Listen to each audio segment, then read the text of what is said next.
Hi, everyone, and welcome to our July public event. We are very pleased to have with us tonight Adrian Bradley, who's a member of the RASC Sarnia Center, the University Lowbrows, the Warren Astronomical Society, the Great Lakes Astronomical Society or Clubs Association, and he'll tell us about like the other 19 different hats that he wears in astronomy and astrophotography.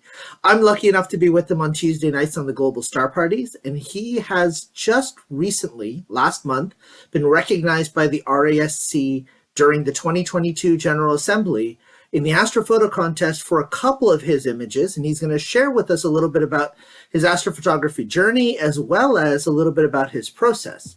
Now, before we get started, I always like to start with a land and sky acknowledgement, and I want to recognize that not only are we on unceded lands by the Mohawk and the Algonquin, but we're also share skies with the First Nations. And the skies that we share are referred to in the ways in which they connect to nature.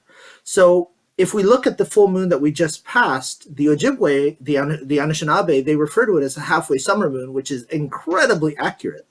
And then you look in the East Coast and the Mi'kmaq, they refer to it as the birds shedding feathers moon. And they're not the only ones. The Cree of Central Canada also refer to it as the feather molting moon, both recognizing the fact that in the summertime, the birds can remove their feathers, grow new ones so that they're ready for the winter when it comes. If you remember from June, I talked about the fact that the Cherokee as well as the Mohawks tend to speak about the moon in terms of caution for choosing crops too early. So the birds are the fruits is too small and the corn and green tassels. So now, this time around, we've got the corn and tassels moon and the fruits are ripened moon. And so that really tells us that we're ready to go out to the farmers markets and get some excellent produce that we can all enjoy.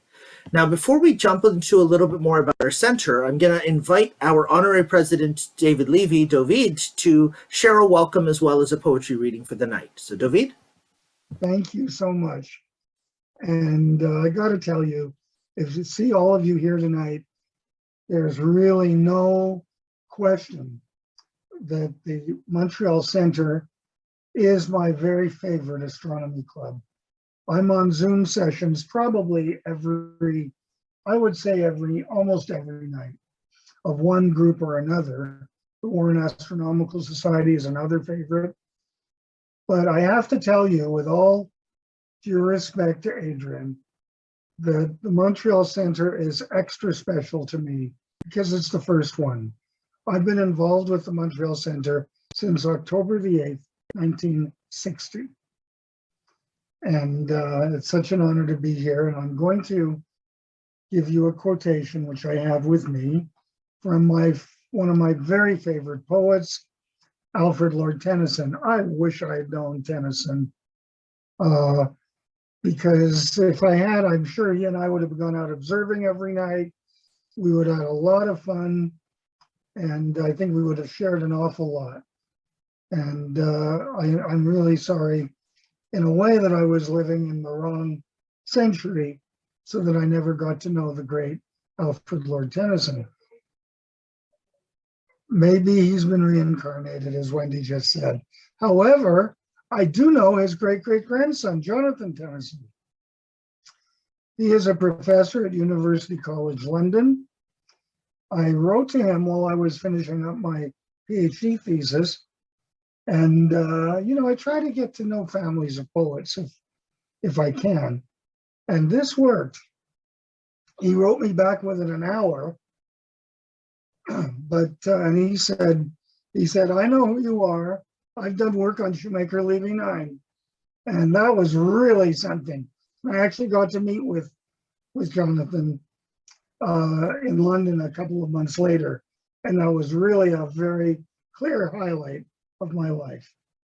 So my poem tonight will not be from Jonathan Tennyson, but from Jonathan Tennyson's great-great-grandfather, Alfred Lord Tennyson. Just imagine we're going outside without a telescope and looking up at the night sky. The lights begin to twinkle from the rocks. The long day wanes. The slow moon climbs. The deep moans round with many voices. Come, my friends, 'tis not too late to seek a newer world. Push off, and sitting well in order smite the sounding furrows, for my purpose holds to sail beyond the sunset and the baths of all the western stars until I die. It may be that the gulfs will wash us down. It may be that we shall touch the happy isles and see the great Achilles whom we knew. Though much is taken, much abides. And though we are not now that strength which in old days moved earth and heaven, that which we are, we are. One equal temper of heroic hearts, made weak by time and fate, but strong in will to strive, to seek, to find, and not to yield. Thank you, Kareem, and back to you.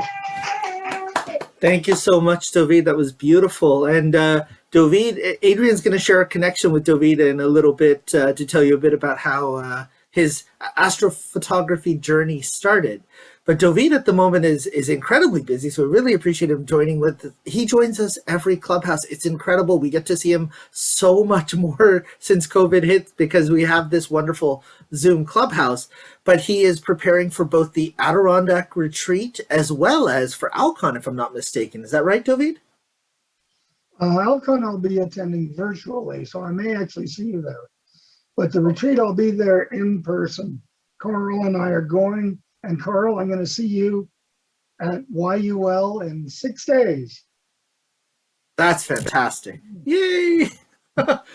So just a couple more housekeeping notes before we get started with the presentation for tonight. I'm glad to see so many of our center members in the Zoom and also in person at our clubhouse. And yes, in-person observing events have resumed. We've been having clubhouses on Wednesdays when weather allows. We've been having any clear night outings as well. And then Saturday observing has been happening, including a couple of trips out to our dark sky site at Woolly Woods. But our current clubhouse there is right outside of our observatory in the Morgan Arboretum, Bellevue Observatory. And that's a picture of our telescope there, our 14-inch Meade, which got finally first light after 2.5 years last week. And so we got to see images from there. And if I understand correctly, a little bit of the grass has finally been cleared as well. We made it back to the I.K. Williamson Library at John Abbott once before the summer started, but we'll be back there in the fall. And our member services include telescope rentals, a swap sale, the wonderful newsletter that you see the most recent issue of here on the side. And we do a ton of monthly talks and outreach. And we're doing outreach over the next few months. We just had a SHAD outreach this past Wednesday. On August 4th, we will be at Beaconsfield Library. On August 6th, we will be in Bader Fay with the Bader Fay Junior Council. And on August 13th, we will be at a campout in Beaconsfield Centennial Park. And on August 27th, the Montreal Aviation Museum. And those are all outreach to local groups. But on top of that, we do our public events, like the one we have tonight with Adrian. And our upcoming public events, I don't want to spoil too much, but I can tell you that we're going to have a couple of junior members of the club that are former John Abbott students that are going to be talking about incredible research projects, including one that's going to join us for the Townsend event this year. And then we also will have our good friend, our outreach partner, Anthony Moffat, giving us a talk on his most recent award and acclaim from CASCA. So stay tuned for an amazing fall.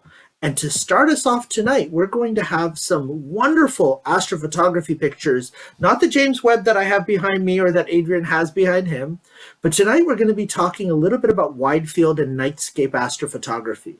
Now, Adrian joins me every Tuesday night on the Global Star Parties, and I get to see his wonderful adventures in Michigan, where he goes right up to the border of Canada and takes pictures of both the northern sky as well as the southern sky, east and west, and captures the glory of our night sky. So Adrian's going to share with us tonight a little bit of his process and a little bit of his favorite pictures. So Adrian, I'm going to turn it over to you. All right, thank you, Kareem. As Kareem has mentioned, my name's Adrian Bradley, and I'm just going to get started telling you a little bit about myself, which, see if I set that up. I am a father of 2 grown kids. My wife is a PhD. She received her PhD in education. I started out with astronomy and visual astronomy before getting into imaging, such as the beautiful image that I took behind me. No, I did not. That's the James Webb Space Telescope. So, and as we mentioned earlier, I'm okay with you asking questions as I go along because I don't mind interacting as I share images. And so speaking of share, let's start doing that by sharing my screen. And here we go.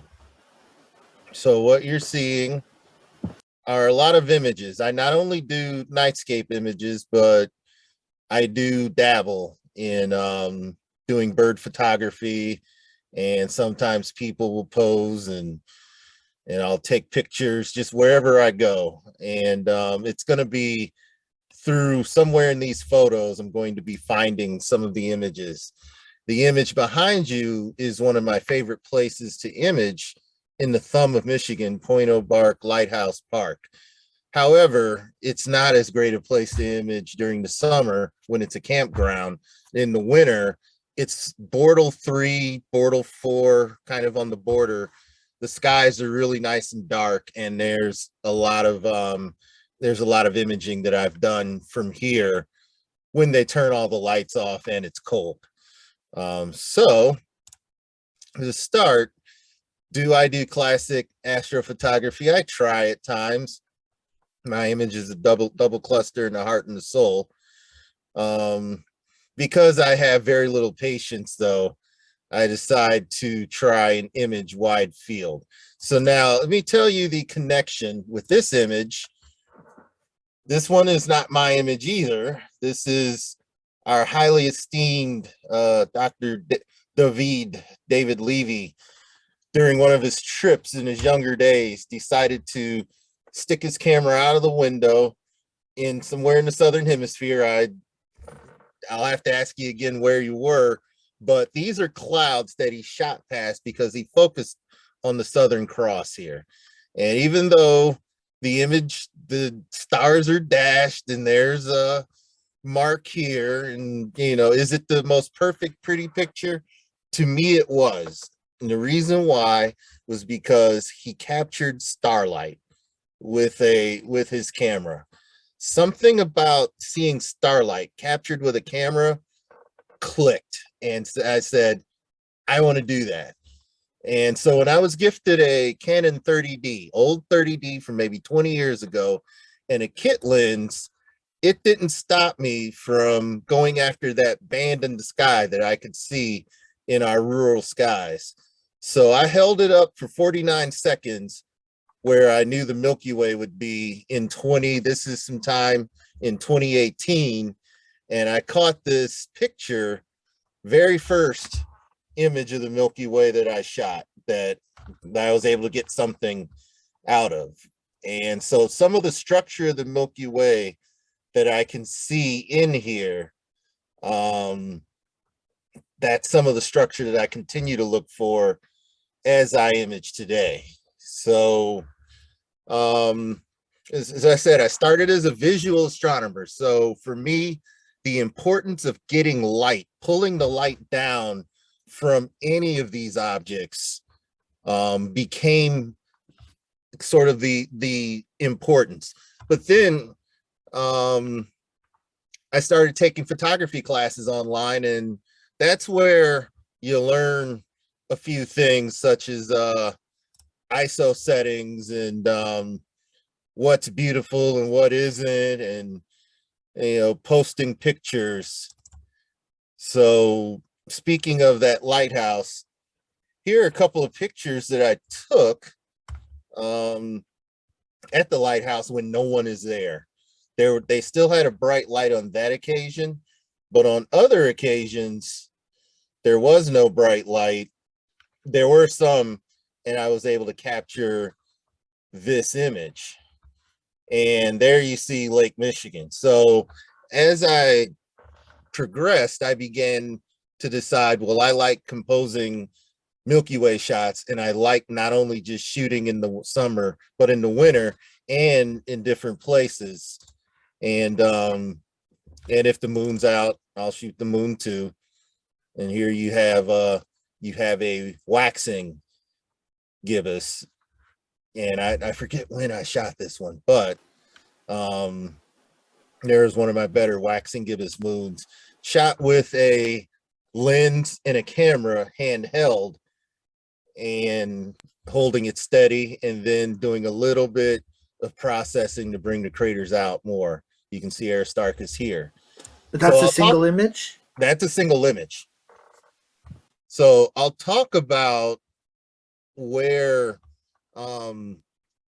some of the love of taking not only the Milky Way images and not only just the core, but even when it's raining out, I'll sometimes go out, the skies, and yet by chance the moon may appear, a halo may appear. There's some of the there's the lake, and there's some of the light pollution. So part of the reason I took up, a big reason for taking up landscape astrophotography, as it's now called, is that there are always different factors that make it tough to observe the night sky. This is certainly one of them. I think there may be a star or two here, but if you saw this when you went outside, you'd put your telescope away. If you saw too many clouds, like you saw in one of the image that we use to cover, as the cover image, which I'm kind of looking for here. If you see this, here's one. If you see something like this, you're probably putting your telescope away and you're saying, I'm probably done for the evening. But for me, the clouds become a part of the story. So you see the winter triangle here. And I will get to some summer imaging, but for me, there's always a reason to go out and take images. We worry about settings that pull down the light from the sky. We're here to I chose, rather than to work on making pretty pictures that everyone enjoys, I chose to pull down the light from the night sky, from the universe, and just capture what I could.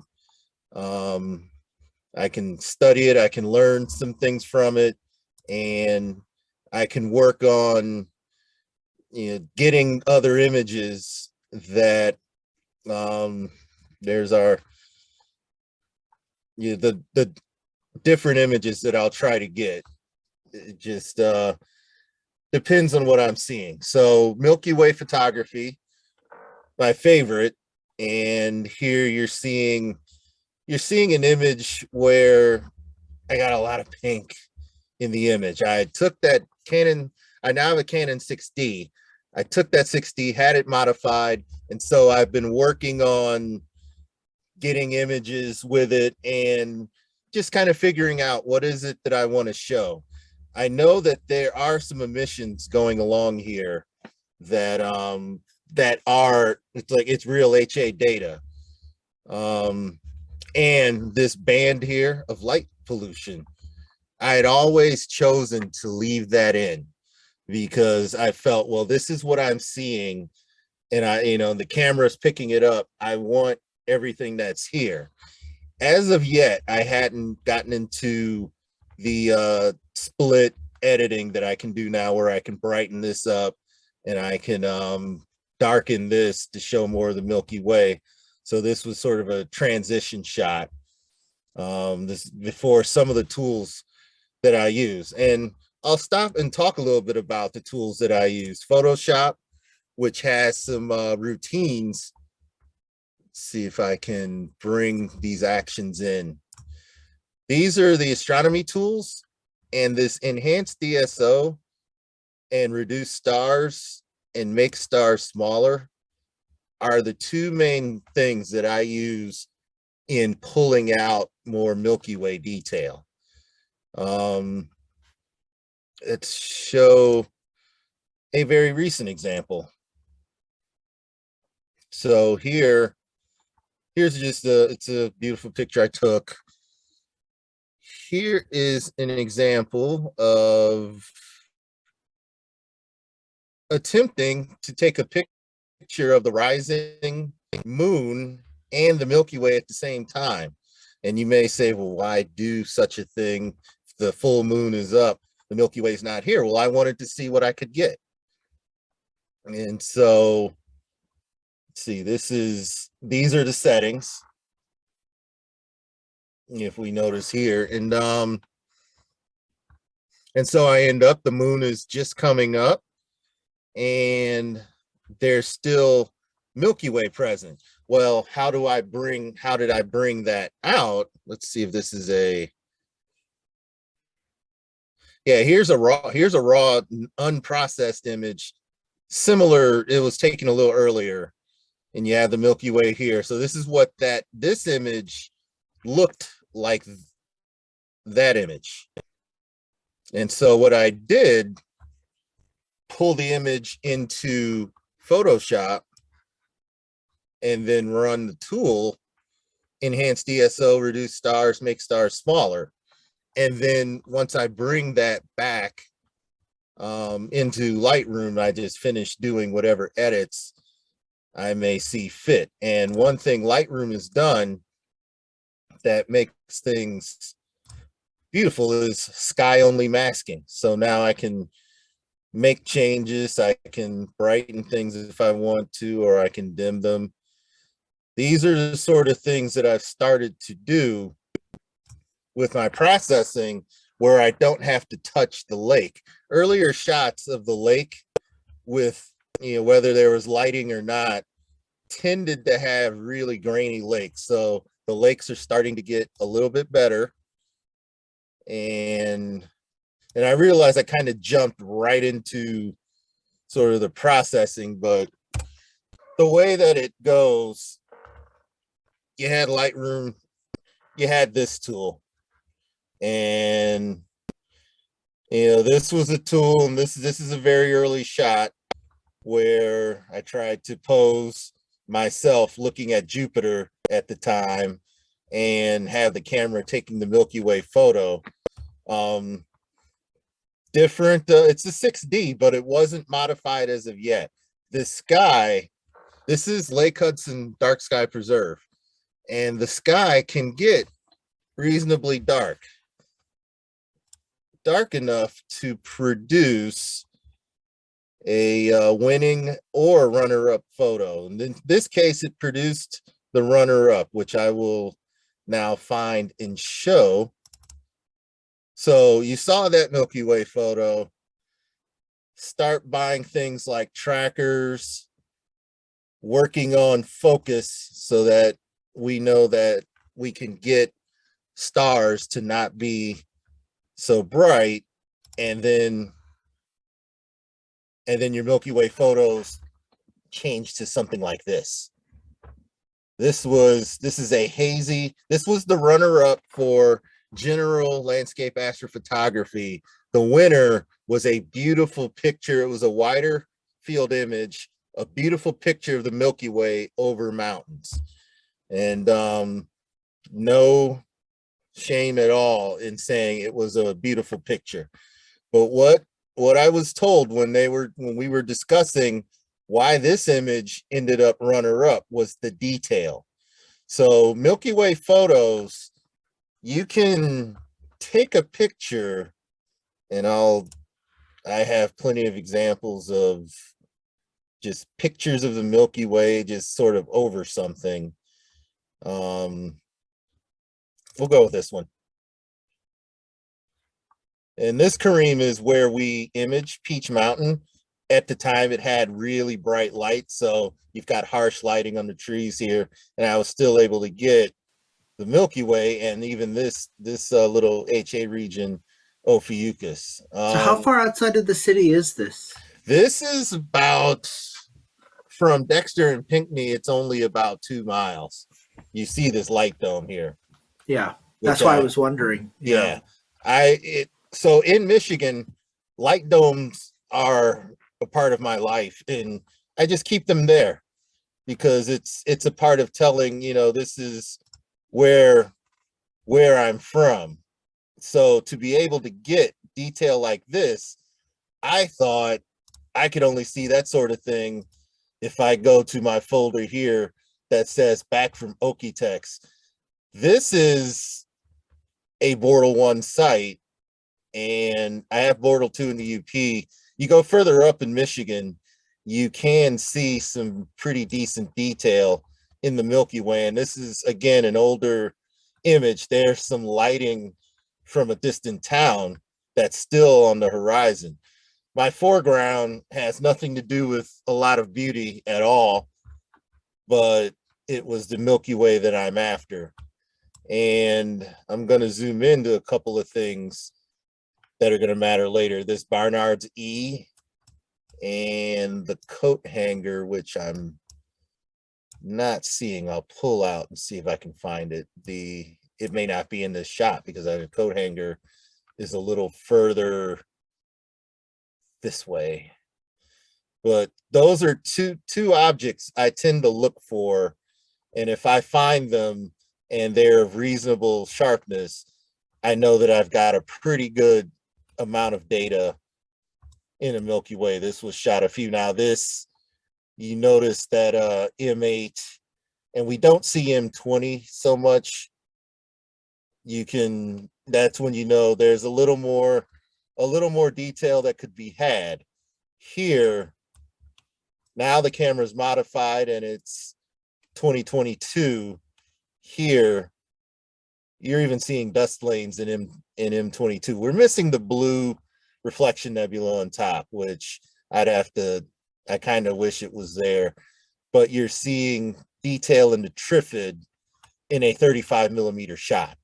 You're seeing a little bit of detail in the lagoon. You're definitely seeing the shape. You're even seeing a little bit of the shape of the Omega Nebula in a 35 millimeter shot. And unfortunately, the pillars of creation just aren't going to show up. There's a little bit right here. So maybe. So what were your settings on this one for the 35 that one, millimeter? 35 millimeters. This was a 2-minute tracked exposure. So 2 minutes aiming on the Milky Way. There's M4, there's M22. And I did the ground for 2 minutes and didn't necessarily do as good a job as I would have hoped in matching the ground. It does look a little, it looks like it could use some good binoculars or some good oculars to, snap everything in place. There's somebody sitting here who was doing visual astronomy at the time. So is this the prettiest landscape you've seen? No, because I take an astronomy first approach, I wanted this Milky Way to be as spectacular. And because there was haze, I may have missed my best Rho Ophiuchi imaging that I may have been able to get a good Rho Ophiuchi image off of it. I believe it takes more time than just 2 minutes when you focus on Rho Ophiuchi, but even with the haze, the Prawn Nebula shows up down here. And this is a northern climb. This cluster, I'm not sure what it is. Clusters and Scorpius typically disappears. The Milky Way rolls this way. You've got the cat's paw, you've got a part of the lobster claw here. There's the butterfly, and there's Ptolemy's cluster. And there are the cat's eyes of Scorpion. So I take the pictures, and certain things that I'm looking for, I like them to be easily seen. And I won't just shoot this core. Sagittarius, there's a star that sort of points to Sag star, which we know is covered with dust lanes in here. But I won't just shoot the core, but when I do, I like those things to show up. Now I'll see if I can find, now of course here, 16 millimeter, and if the tracking's not so good, these things start to phase. The star cloud starts to fade. You don't get quite as much precision with M22 over here. But if you pull the image back, there is the idea that you're trying to have your image spark some sort of you want to go there and you want to look at it for yourself. You'll see Milky Ways where a lot of this is kind of smoothed out. You don't see all the nebulae here. I'm just curious to see if I picked up any. I didn't pick up any data. I now know that these 4 stars are where the lobster claw is. So I even learned just from taking these images, I learned to look for these 4 stars in a column, knowing that there's a nebula here. And if I use a modified camera, I'll look to see if I caught it. And if I didn't, then shame on me. Now at a Bortle 1 site, these things show up pretty easily. Now, of course, I cut it off right here. There's the lobster claw. And this was a 30-second image. That was overdone. I blew out this part of the core. Bob Fugate talked about the limits of cameras. Back here, I was shooting at ISO 6400. Those of you that do Milky Way photography and know about ISO, basically your gain, I blew it out at a Bortle 1 site. So some of the detail that I got in that runner-up image, I could have easily had here in this image, 30 seconds, but I blew it out. After listening to Bob Fugate, and I realized the camera produced better detail, leaving it down around 3200, because studies have been done on the 2 cameras that I have. They both perform well at ISO 3200 for signal to noise. I would have more of the detail like I did in the other image I showed you. I'd have more detail here, and this part of the core would look similar. And then if I take longer exposures, which I will next time I'm down at the Bortle 1 site, I should get even better as far as just the kind of detail here. Once again, M22, maybe more stars will resolve. They're even at these wider angles, you see more stars. Shooting anywhere between 28 to 35 millimeters gets you a look like this. 50 millimeters, it starts to all you can see is the core. And not only do you shoot at the core, here at a Bortle 1 site, there's more that you can see. I've processed this image a couple of different times to make it a little more contrast. But what I do like about this image are all of the stars that you're seeing. And just because it's a Bortle 1 site, and you even Pleiades here with the nebulosity, the nebulosity around Orion. Maybe this is the witch head, maybe not. I didn't worry about whether I caught it so much as I was just out learning in images. And sky glow. Rather than light pollution, you see sky glow. So shooting at Bortle 1 or very dark sites, I also like I said, clouds. People weren't looking at anything, but I said, you know what? This Milky Way is shining through these clouds. I'll go ahead and take a picture. And to me, this tells me just as much about what it was like there as any of the other pictures you saw where the Milky Way was in the clear. It's the photographer side of me likes to gather more than just the stardust. It's here we are on Earth, all of these trailers, we're looking up, and the sky is just waiting to bust through.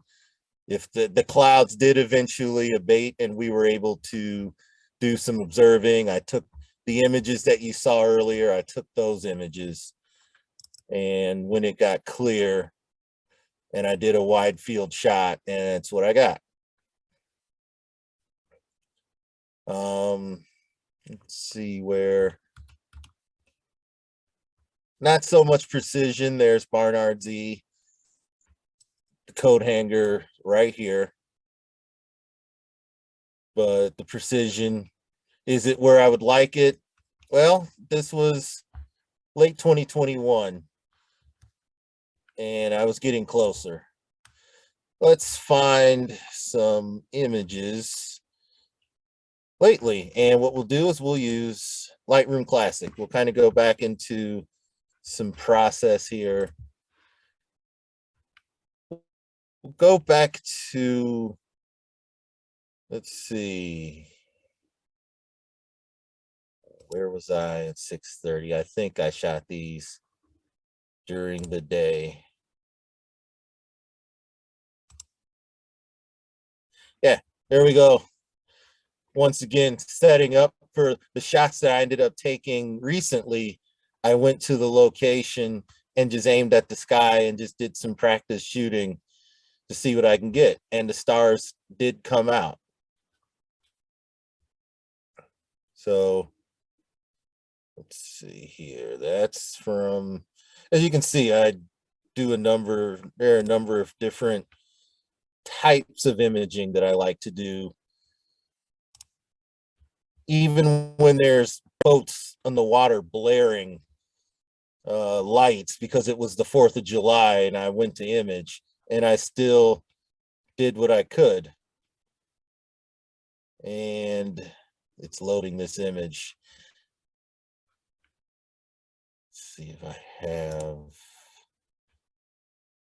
one of these. The moon is nestled in the clouds, and here it is. This image was the goal.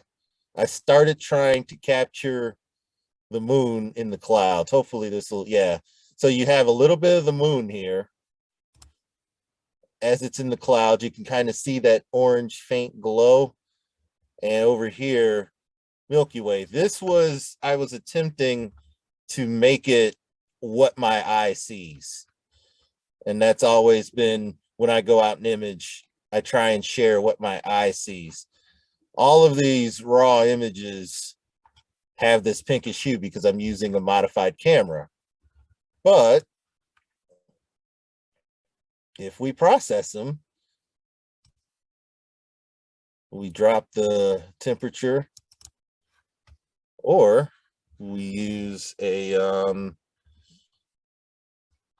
I tried to develop my own little preset for it. And then I just adjust. So the ground looks correct. I try and adjust the image. And in fact, I think this is one where I shot for the ground, because as you can see, there's star trails here.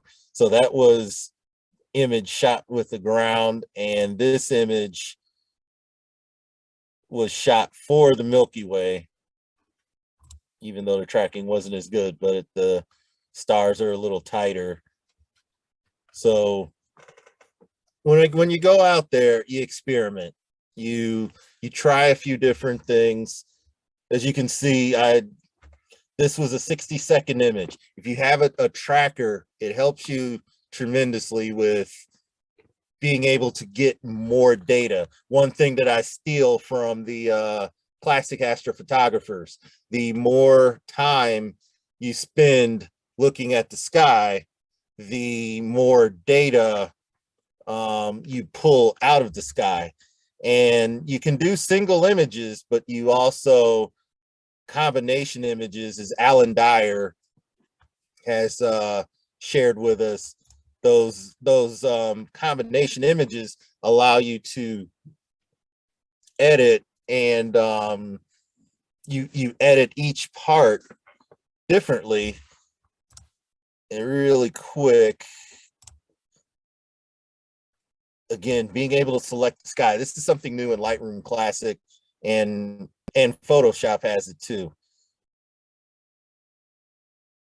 where you can select the sky now. So now, even if you do take a single image, you can edit it as if it were a composite image.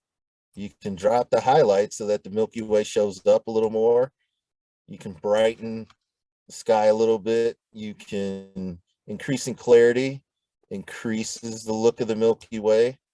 Dehaze darkens the sky a bit, and now you can see if you don't like all that purple, you can change the tint just a little bit and get the sky looking a little more realistic.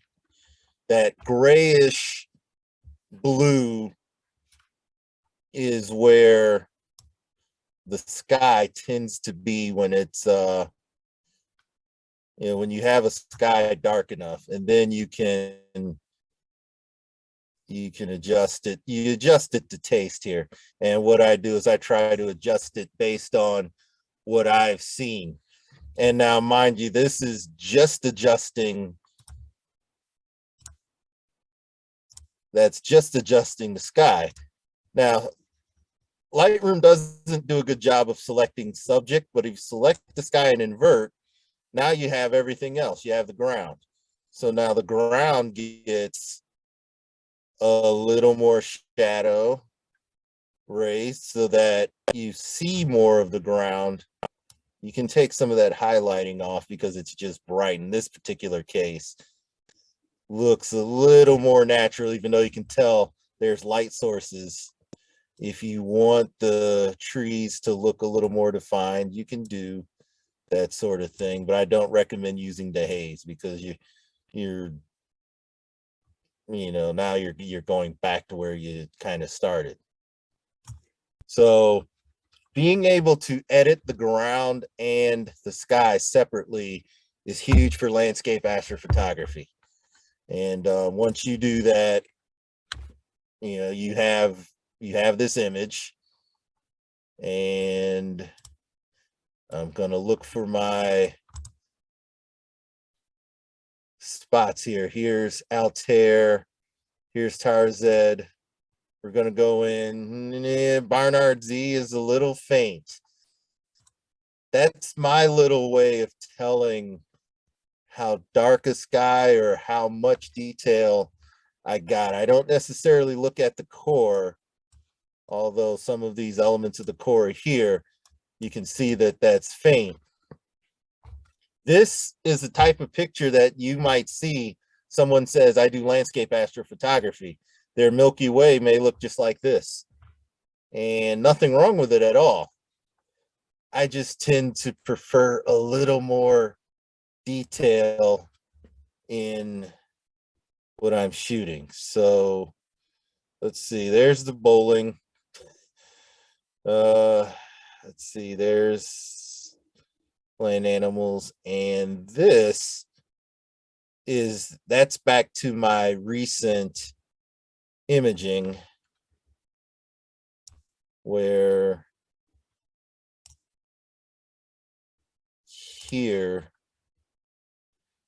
I try to combine the moon and nightscapes. Catching the Milky Way as it's disappearing is something that I will do. This was shot with the other camera. Applying processing will fade away some of the features. So sometimes it's about the overall image. And if that's the case, then I do my best to produce a pleasing image. Other times it's about, other times it is about some of the detail in the image. And I will share if I have it. Doesn't look okay. Here we go. When shooting the moon, here's the original, the moon's blown out. In processing, however,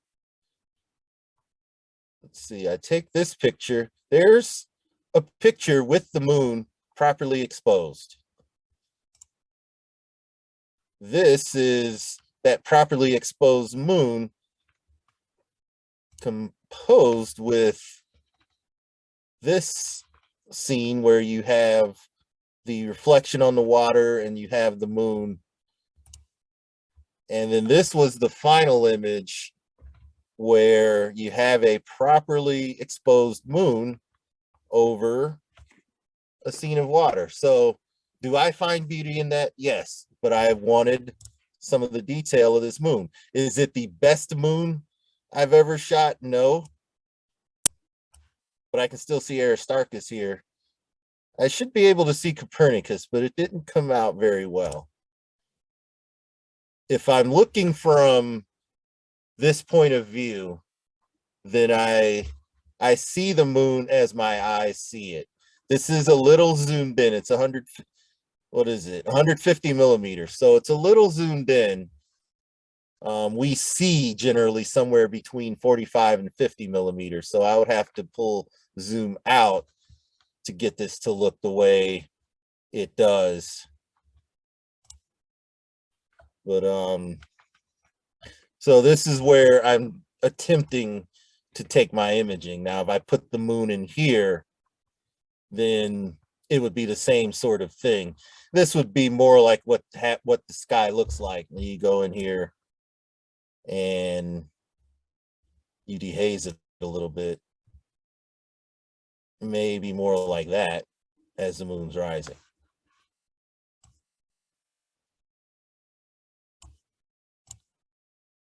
This particular image didn't track well, but it's kind of a proof of concept image for me. There's the moon rising just over the horizon, and there's the Milky Way, still imageable, still able to get some detail here. The dome of the moonlight approaching the Milky Way and beginning to fade it out. And depending on how I image it, now the original image looks like that with all the pink. Somewhere here I have switched cameras, kind of switched angles. Beautiful lake. The moonlight is now lighting up this area, and then after processing you see more of the trees. This leads down to the lake, but there was an easier way to get to the lake. It wasn't at this park. So I know I've kind of gone around and around, but I've talked process, I've talked about how and why I try to go for the images, and you've seen a different look to the images, but I won't call the images more beautiful, less beautiful. I look for detail like the branches. I look for having the images the way that my eyes saw them, and the detail does get a little bit better if I'm looking, if the images are more the way that I saw them. But for me, it's about just trying to present what it is that I'm looking at. Couple of I did talk about, Kareem mentioned, I will shoot to the north. And here in our UP of Michigan, shooting aurora is something that I admit I've done it by accident, because I've been there to shoot the Milky Way and I just turn it north because you never know what you're going to get. And although this could use the straightening of the horizon, you're seeing the Milky Way here. Here's our Big Dipper. Somewhere in the starlight, and it's hard to see here because I edited this thing. But somewhere in the starlight, I do believe I captured light from M51. I'm not seeing it here so much. I thought it was off of this star. But I know in a few of the photos that I've shot, the light from M51 does show up, which can blow my mind, because galactic light, even if it's not perfect, and the stars kind of look like arrows here, even if it's not perfect, the fact that the light from the galaxy shows up is still amazing to me. And that's part of the reason I like, even if the wide field view, that I'm still getting something like that. Adrian, do the satellite trails bother you a lot, or do you try to incorporate them in? They photobomb, but sometimes I'll try and clean them, but for the most part, I'll take a number of images with the camera. So the ones without so many satellite trails that I'll use. Again, I pull off the side of the road and I shoot. I'm pulling this image up because I'm going to go in here looking for detail. There's Barnard Z, and it looks more detailed. This was not my modified camera. This was my A7R4 Sony, and Barnard Z has detail in it. That's how I knew I had really good focus. I'm also in a pretty reasonably dark area, and so in processing this image. But if you look at the coat hanger, there's a coat hanger and the stars are, everything's kind of running this way. The overall image has some of the sky glow in it, the dark clouds, every indication that you're at a pretty dark site, which is why I like shooting even when there are clouds, because they tell you the type of sky you're in, which leads to the type of detail that's just easier to get when you're there as a Trifid. But this was, if I'm not mistaken, this was a 30-second image shot at ISO 3200 with a lens that I use now. It's an f2.8 lens for those that are wondering. Yes, I shoot at f2.8 or even wider. Meteors, I don't mind photobombing. If they show up out of nowhere, I don't mind them photobombing any of my shots. And I've taken a couple of shots like this using the modified camera as well. But we'll stop and just show a few pictures. I do try to get some beautiful vistas. This river, Al Sabo River, this is something I will probably come back and try to redo with some of the techniques that I've learned. Here I am shooting the other part of the Milky Way, and I do like to see the North American and sometimes even the Pelican. I didn't quite get it here. The region around Satyr, and there's the Crescent Nebula that shows up in some of my images, and it should be showing up somewhere around here, I believe. It just doesn't, the precision of the image and satellites. Sometimes it's meteors, but just looking at the trail, planes, satellites, meteors, they all show up for a while. The clouds are pink, so was everything. This is the night of the award-winning RASC shot. And if we look, there's a couple things to look at here. If we look this way, this was one of the shots that could have been entered in the contest. It was shot at a more narrow field of view. And there's fog as well as light from Port Huron and light from, I do believe this is light from Canada, from in the distance. It would be Sarnia.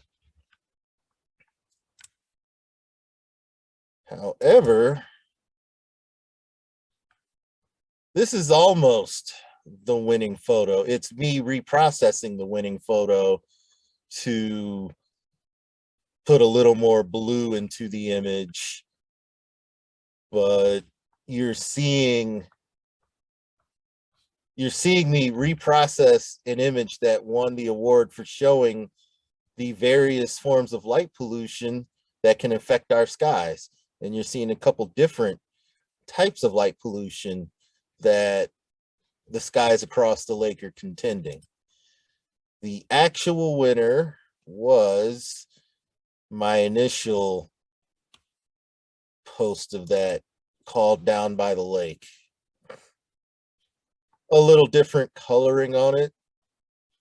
The light pollution here, the oranges, the pinks. And this was before I tried to process the lake even more. This was the winning image for the 2022 RASC General Assembly in the light pollution category. And hopping this little fence, coming down here, setting up next to the rocks. I had planned for that shot. Let's see if that daytime shot is actually here. If I find where I put those while I'm on the way down, I'll show you. This is an 8-second shot in a Border 1 site because the Milky Way is so bright. And 8 seconds. 8 seconds. ISO 8000. Chromatic aberration because it was 50 millimeter lens at f1.4, and that is the light as astronomical twilight is beginning to give way to total darkness. Was this handheld? No, this was on a tripod. Yeah, anything less than maybe 1/50th of a second or 1/24th of a second, I'll handhold. But yep, this shot for 8 seconds, no tracker, because at 50 millimeters, the math, that rule of 500 that you've heard of, means you should be able to get 10 seconds. The Earth is always moving. So underneath 10 seconds is what I would recommend. And as you can see, even 8 seconds, the stars started to go a little bit compared to that other image I had, but you still see some detail here in the Omega/Swan, still looking kind of like a swan.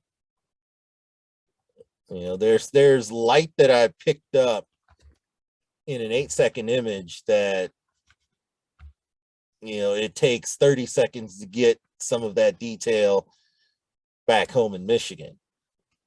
And again, don't just shoot at the core, although it's an exciting part. Well, zodiacal light will come and Orion will be somewhere around it. This is the Rosette. This is an image a lot of imagers love to blow this up and shoot at it. It's just a speck when you shoot the entire scene.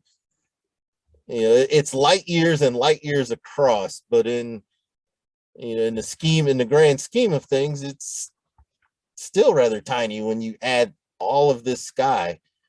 Even the butterfly, not the butterfly, M44 here, the beehive, makes an appearance. Those are other images that I took. This 8-second image sort of gives you an even better idea of how bright the Milky Way is. Most of you may have been to like your dark sky site where you've seen the Milky Way begin to look this bright, but at Border 1, it really just kind of comes out and says, "Hi, I'm the Milky Way. You can't possibly miss it." Whereas in some of our skies, especially near major metropolitan areas, you can barely see it. So I was heading down to look for some other images. This is one thing that happens is I'll repeat efforts once I've learned. So this is an older image of Milky Way being shot with the moon still in the sky and me attempting to put a moon with earthshine where the glow of the moon was. So one image always leads to another. And if you learn nothing else about my imaging style, it's basically that I will try a number of different things. Once again, my favorite lighthouse, but there's lots of light there. And I've got some newer images. These are all Point O'Bark Lighthouse Park images. Sometimes I'll show a fail too. This may be a pretty picture, but the moon wasn't copied and put in. This could have been a nice, wonderful picture outside of at that lighthouse park, but the blend didn't get the blend with the moon quite right. So that's what drives me to continue working on things like this, because it isn't that I'm looking to make the picture prettier, it's I'm looking to make the picture more realistic and show more of what I saw when I was there. This image, let's see, let's go. So you've seen the basic types. I see it's how much time do I have left, Kareem? Because I see I've kind of blabbed on and on. It's 9:09. I think we can open up for questions in a couple of minutes. Okay. Well, let's do that. I not only do moon sets and moon rises, but sunsets as well. And my love of birding goes in.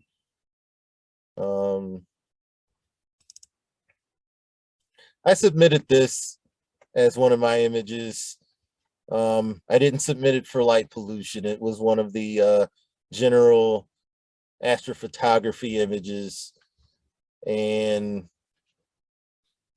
I thought it was a beautiful, if all the aurora pictures I took that night, I had gone there to do Milky Way photography and ended up doing more aurora photography instead. What I'm looking for is an image of this beautiful place that I call Point O'Bark Lighthouse Park and what happened to it because it turned into a campground. And I think I'm here. Here are images from that, from when I was there. Here we go. So that's what happened to my beautiful place. You can still get the Milky Way here. There's Jupiter, there's Saturn.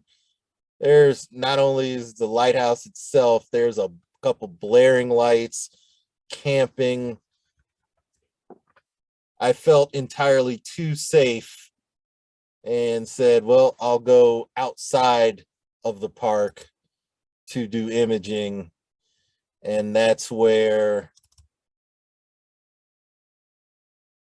I chose the image. This is a single shot with the moon setting.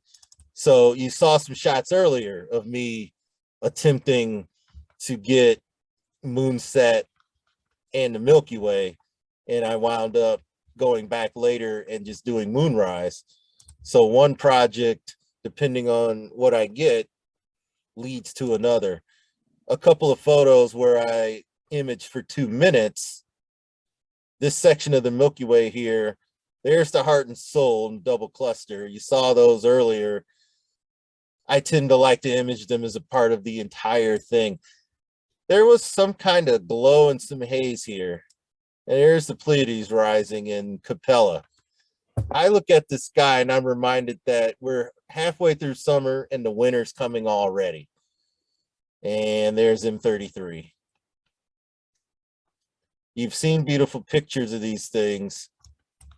There's Andromeda, but seeing them in space like this, to me, brings, and then having Earth underneath it. That's what I figured out that I really liked about doing this sort of photography. Seeing these objects in space, again, from an astronomy point of view. Are they pretty pictures?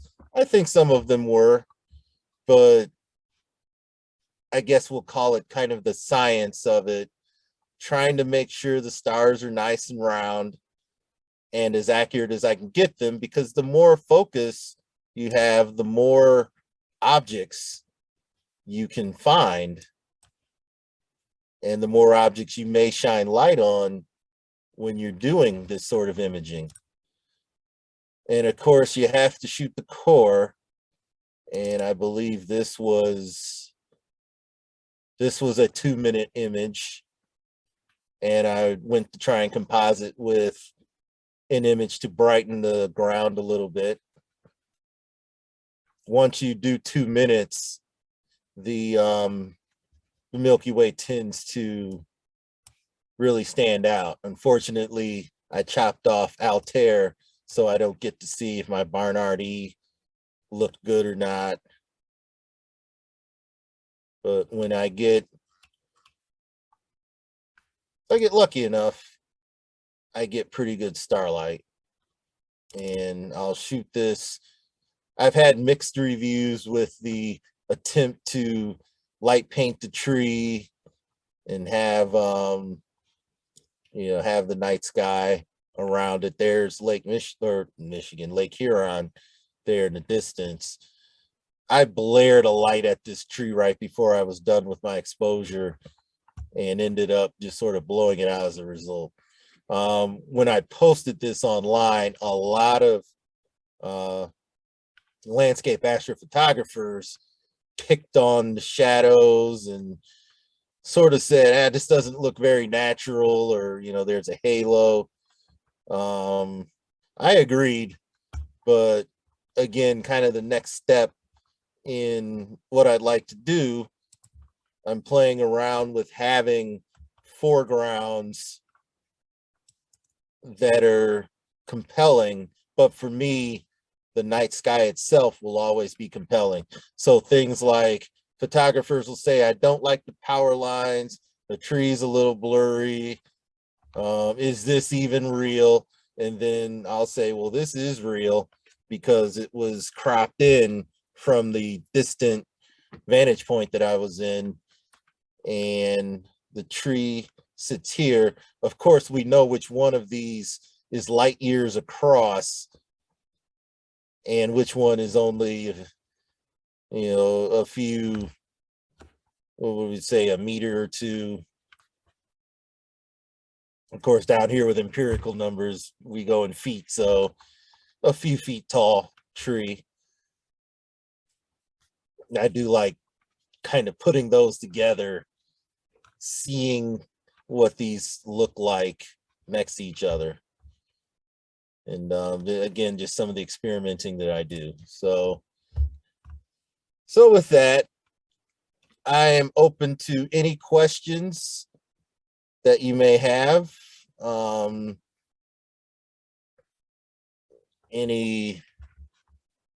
Any other types of images, and I'd be remiss if I didn't look for the image that we put as the cover, and I'll end with that one when I find it, which it'll be here. No, it won't. It'll not be there. Okay. Well, I'll find that image. In the meanwhile, if there's any questions, please feel free to ask. I'm just going to share this one because sometimes cars do come on the road and you got to get out of the way. Right after your image is done, you can get out of the way. Thank you so much, Adrian. Greg posted in the chat, very inspiring, Adrian. Thanks. And Chris, great presentation. I'm inspired to try harder. Thank you. I'm going to invite everyone. We are in a clubhouse. Let's open up. I'm going to take the spotlight off and I will open up to gallery mode, and let's all take a look and chat. There we are. That's the one. There is the image. I'm going to zoom in.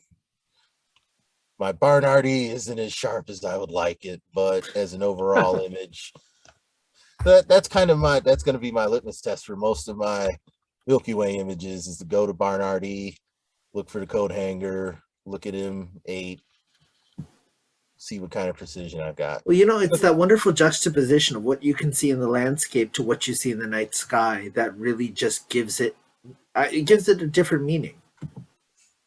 Yes, I agree.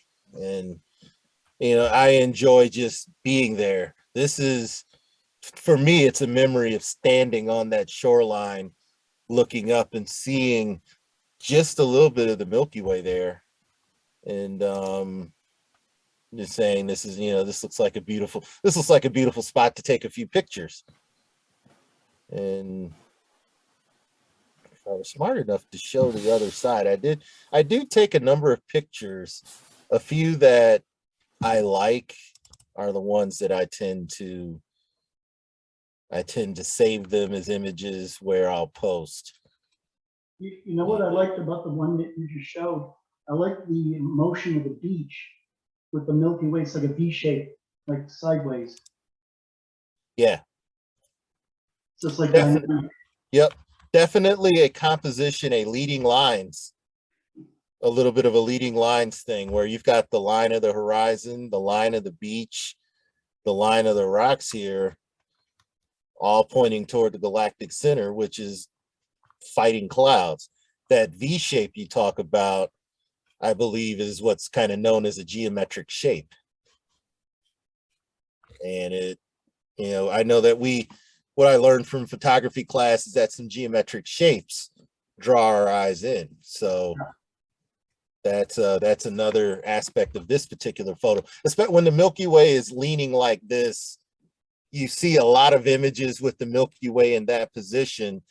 And that's just partly due to being in the Northern Hemisphere and being outside as it's slowly rising and rolling up. That's a pretty popular position. The other popular positions, leaning a little higher and then straight up and down. Once it starts to roll over and you lose the galactic center and you're kind of into the Aquila section leading into Cygnus, a lot of Milky Way hunters call it a season, whereas I shoot year round. And of course, the Southern Hemisphere gets a lot more of both bulge sides to high in the sky, but that means that they can shoot at the Milky Way high in the sky, but then it's tougher for them to do landscape astrophotography because it's way on the zenith. So they have to, do other tricks to match it to some sort of landscape. Gorgeous, thank you. I like the lit up tree there. It's a good example of photon painting with a flashlight. Yeah. Now this, I believe, was taken. Yeah, I think somebody was there. Because this is the beach area, and then there's an overlook. And it looks like somebody was there shining that light. And I just happened to catch him with my image. Is this one with the modified camera? Yeah, that's the modified.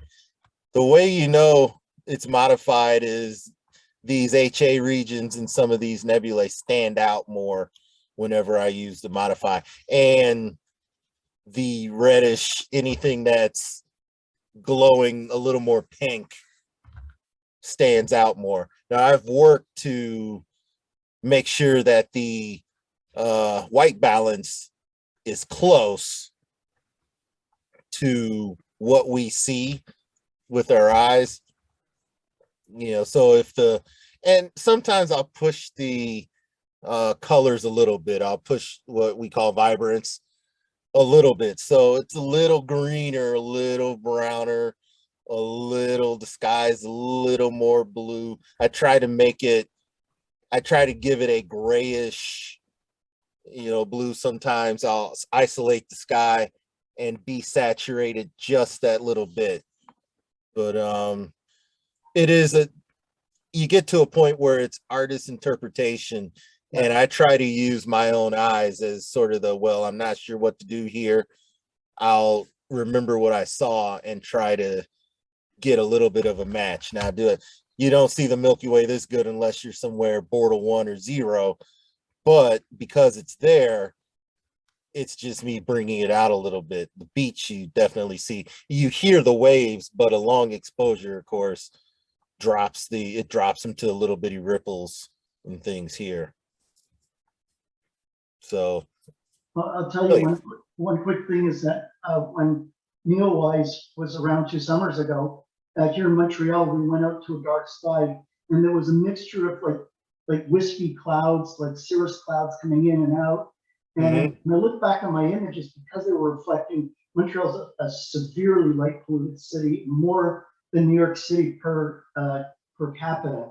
We have more candle power here, and it lit up the base of the clouds orange. But because they were misty, it almost looked like nebulae. And it's one of the photos of the Neowise that I love, with the green-blue nucleus with the tail, and then you have the orange clouds breaking up all around it. It actually added to the. So I wasn't as disappointed. So I know what you're talking about. Yeah. So when here's a Cygnus region, which I might have mentioned. Bortle 1 sky with a camera that's unmodified, and yes, this is slanting a little bit, but I think the hill actually was like this. The clouds sort of conceal what's down here, and of course you got sky glow and your Bortle 1. The Bortle scale may have shifted a little bit to only if you're above a meter reading of 22 do you get to call yourself Bortle 1. A lot of the high 2189s, and maybe it's been this way for a while, they've always said like this place, Okie-Tex, was a Bortle 1 site, but I believe it actually qualifies as Bortle 2, even though the Milky Way is bright. Yeah. There's a lot of haze in the sky. Yeah, the clouds do add to the, I'll call it the humaneness of the image. It's like you're standing there looking at that. And more so when you're in sky that's this dark, you don't see the sky glow as well, but you know, all of it is there. You know, it's hazy because the stars kind of bloated. It looks three-dimensional to me. I like that. Yeah. Yep. This is basically what does Okie-Tex look like? Well, this region of the Milky Way is that bright, even with a non-modded, a stock camera. And I think I was on my way to grabbing a different image. Oh, I was on my way to I tried to do kind of my own Bortle zones pictures, and somewhere, if I find it, I'll reshare, but there's, yeah, somewhere around here, there was a Bortle zone. I am a RASC certificate holder, and most of these images, just decided to sort of share that. Most of these images were used in obtaining my my RASC wide field certificate. And that was the first great honor that I had, was being able to get a wide field certificate. And on the experimenting side, you have a crescent moon. This was some time ago, and you have Jupiter. This was a handheld shot. Wow. And I thought when I first did it that I could actually see an equatorial band on Jupiter. Not so much, but I did handhold the shot and then cropped it in and sort of framed it. But yeah, these are some of the images. And now whenever there's an astronomy event and I try to make it there, Wow. and there's looking across Lake Huron, Point O'Bark Lighthouse Park again, and the sun rose as a crescent. That was a beautiful night. And 13 months ago. Yeah, that was 13 months ago. This was, so you're seeing what this place looks like when you shut all of those lights off. This is what it looked like. The aurora was behind me, and this was me. The only light is this light which casts itself out over the lake, so it doesn't produce as much darkness or as much, you know, light. I'll call it light interference. And Tracker you use? So go ahead, go ahead. What kind of tracker do you use or brand? I'm using what's called a move, shoot, move tracker now. I was using a, I'm curious how this turned out. Moon rising. I need to work on this image a little more. Yeah, it was a move, it's a move, shoot, move tracker, which it's small, it's lightweight, and it's made for wide field tracking the sky with wide field or roughly wide field landscape astrophotography.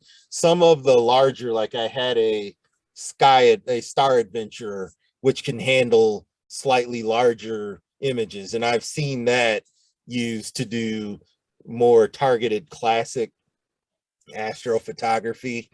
I think the weight limit is somewhere around 9 pounds on the move, shoot, move tracker, which eliminates you from putting a super big lens on it to capture anything.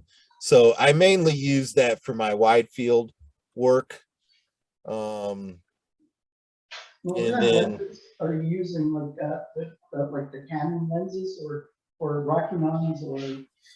I was using a Rokinon, and I've gone to a Canon lens for most of my widescape work, and I'll even use the Canon lens on my Sony. I have somewhere in here, I'll see if I can find the Sony shot that I took the same. I brought them both when I decided to do imaging. I wanted to do some imaging of the moon as it rose over the lake. And so that's where you're seeing, this is the latest project that I undertook. And never did process these using the same. So this is actually a pretty good one to process right in front of you here.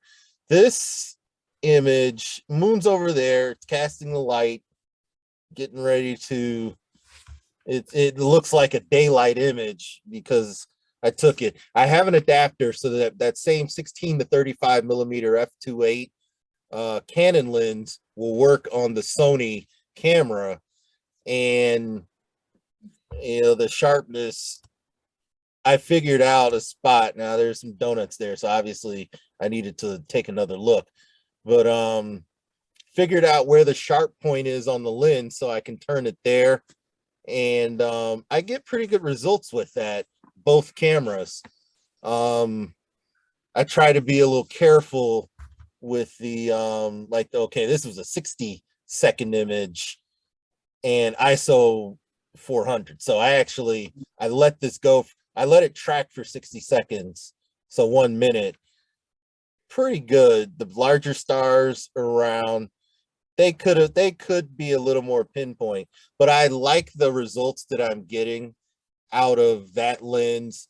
Both cameras have produced pretty good shots out of that lens. And David's images again. I'm actually a Sony person. So. Okay, so which lenses do you use with your Sony? But I use Rockinon, but I'm using I've been using the Ioptron Skydiver Pro. That's a good the one. William Optics fluorite, the Z61 and the 71 GT, and so far I've been really thrilled with the results. But that's a 1 pound payload and it's a bigger setup. Unmodified camera though. I use the camera for cinematography, so I can't really modify it. Right. Yeah, that's why I have the two. I went ahead and got the A7R4 for the other types of photography, but I've been happy with the way it's rendered some night images. And like this one, I think this was with my Rokinon f2.8. I still have it, but I've shot the Canon 16 to 35 f2.8L. The Canon seems to get down and a little more precise, although this wasn't bad. But which focal length this is for your Rockinon? 16 millimeter. Hallelujah, that's for wide angle. I just bought one a few weeks ago. Let's get some info into this. let's see what I really use. Okay, so this was the R4. Yeah, this was the Rokinon lens. Yeah. It got, now I don't know if that's just the way I have seen, if I nail focus, if I nail focus, I nail it. There's the flame. Wow. In Orion, and it, the colors, they are what they are. This is a Bortle 3/4 sight. This is why I liked shooting at Point O'Bark Lighthouse Park. Let's see if the beehive, yeah, the beehive came out. Everything's a circle. Yeah. The other stars are glowing here because the resolution isn't quite, we can't get down to some of the other stars here, but you can see the resolution went pretty good. There's Gemini. So you know that M35, I believe, is this right here. That's more natural to what the eye sees, because we can't Yes. see the H alpha, obviously. Right, it is. So some of the H alpha does come through. There's Lambda Orionis and some of Barnard's loop, and I believe I caught a little bit of sky glow here. This I would say is a meteor, just by the way it tapers. Yeah. Got a little brighter. So catching meteors is something, it just tends to happen a lot when you're out here. Here's Taurus, the Hyades, it kind of cuts off here. It's not an Elon special. Yeah, it's not an Elon special. That came from space for real. And so it's these sort of images that excite me. Now, is this an exotic mountain range? There's a glow right here from a distant town. Is it an exotic mountain range? Could I smooth this lake out a little bit? I could, but if I take a shot that gets some precision like this, I'm very happy. The rounder stars. There's the Rosette, the IC, and some of the Rosette's HA comes through, and let's get that. I think this was a 30-second shot. Do you ever do stacking? I do. I'll try it. My preference is to just take a long exposure, like the one that I like that, going back to that one that I took. Go to my GSP folders here. 97. This was actually GSP 98, but I misnamed it 97. Here we go. Adrian, do you use any filters for your cameras? I don't. Wow. I do most of the work in post-processing.